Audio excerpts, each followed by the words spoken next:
আসসালামু আলাইকুম ওয়া রাহমাতুল্লাহি ওয়া বারাকাতুহু। নাহমাদুহু ওয়া নুসাল্লি আলা রাসূলিহিল কারীম, আম্মা বা'দ। সাল্লু আলাল হাবিব সাল্লাল্লাহু আলাইহি ওয়াসাল্লাম। প্রিয় বন্ধুসকল, আজি আপোনালোকৰ খিদমতত এনেকুৱা এটা হাদিছ লৈ আহিলোঁ যে হাদিছটোৰ ওপৰত যদি আমি আমল কৰোঁ, আল্লাহ নবী সাল্লাল্লাহু আলাইহি সাল্লাম ইৰশাদ ফৰমাইছে, আমাৰ গুনাহ এনেকৈ নাইকিয়া হৈ যাব যেনেকৈ ঠাণ্ডাৰ দিনত চৰ্দিৰ মৌচমত গছৰ পাত যেনেকৈ সৰি পৰে।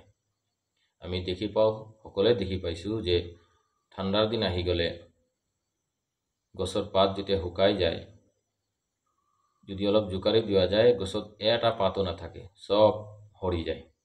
তো আল্লাহ নবী সাল্লাল্লাহু আলাইহি সাল্লামৰ হাদিছ হয়, এই আমলটো যদি আমি কৰোঁ, যেনেকৈ গছৰ পাত ঠাণ্ডা দিনত যেনেকৈ সৰি কিনে একদম চফা হৈ যায়, একটা পাতো নাথাকে, এই আমলটো যদি আমি কৰোঁ তো আমাৰ গুনাহ এনেকৈ নাইকিয়া হৈ যাব, এটা গুনাহও নাথাকিব।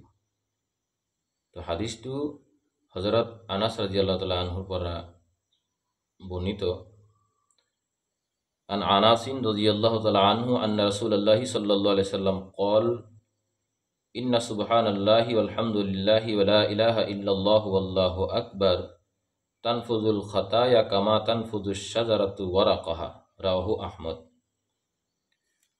হযরত আনাস রাদিয়াল্লাহু তাআলা আনহু হাদিস বর্ণনা করেছে, আল্লাহর নবী সাল্লাল্লাহু আলাইহি সাল্লামে ইরশাদ ফরমাইছে যে সুবহানাল্লাহি আলহামদুলিল্লাহি ওয়া লা ইলাহা ইল্লাল্লাহু আল্লাহু আকবার যদি কোনোবাই পড়ে, তার গুনাহ এনেকে নাইকিয়া হৈ যাব যেনেকে ঠাণ্ডাৰ দিনত চৰ্দিৰ মৌচমত গছৰ পাত যেনেকে সৰি পৰি যায়, এটা পাতো নাথাকে।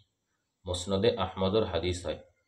তো চাওক, ইমানটো যদি আমি আমল কৰোঁ, সুবহানাল্লাহি আলহামদুলিল্লাহি ওয়া লা ইলাহা ইল্লাল্লাহু আল্লাহু আকবার যদি পড়ো, আমাৰ জিন্দগীৰ যিমান গুনাহ আছে, যেনেকৈ গছৰ পাত যেনেকৈ ঠাণ্ডাৰ দিনত শুকাই পৰি চফা হৈ যায়, আমাৰ জিন্দগীৰ গুনাহ সেনেকৈ চফা হৈ যাব, নাইকিয়া হৈ যাব। সৰু এটা হাদিছ হয়, সকলোৱে আমল কৰিম ইনশাআল্লাহ। আসসালামু আলাইকুম।